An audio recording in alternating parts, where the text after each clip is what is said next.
Vote హక్కు అనేది dash. మరి ఓటు హక్కు అనేది ఏంది అంటున్నాడు. ఆప్షన్ ఏ రాజ్యాంగబద్ధమైన హక్క, ప్రాథమిక హక్క, చట్టబద్ధమైన హక్క, లేదా నైతిక హక్క అంటున్నాడు.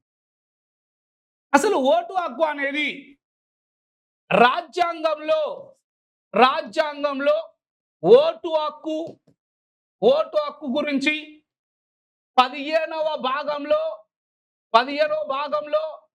ఆర్టికల్ 326 ఓటు హక్కు గురించి వెళ్తుంది. అది సార్వజనీన వయోజన ఓటు హక్కు అంటున్నాం.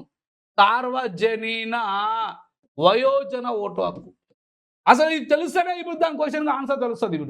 ఇప్పుడు ఏముందాడా రాజ్యాంగంలోని 15వ భాగంలో ఆర్టికల్ 326 ఆర్టికల్ వయోజన ఓటు హక్కు గురించి మాట్లాడుతుంది. వయోజన ఓటు హక్కు ఇప్పుడు ఎంత? 18 సంవత్సరాలు. ప్రారంభంలో ఎంత? 21 సంవత్సరాలు. ఎందులో ఉంది? ఇది రాజ్యాంగంలో ఉంది కాబట్టి రాజ్యాంగబద్ధమైన హక్కు అంటున్నాం. ఒకవేళ ప్రాథమిక హక్కు అన్నారు అనుకోండి, అప్పుడు ఏమవుతుందో తెలుసా? అందరికీ ఇవ్వాల్సి వస్తుంది. 18 సంవత్సరాల లోపు ఉన్న ప్రతి చిన్న పిల్లవానికి కూడా ఓటు హక్కు ఇవ్వాల్సి వస్తుంది. వాళ్ళు కూడా అడుగుతారు, మాకు కూడా ఓటు హక్కు లేదా అని అడుగుతారు. ఎందుకు? ప్రాథమిక హక్కులు కల్పిస్తే.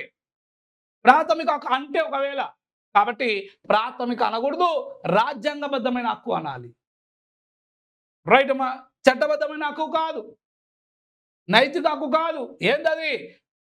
రాజ్యాంగబద్ధమైన హక్కు. ఓటు హక్కు అనేది ఒక రాజ్యాంగబద్ధమైన హక్కు.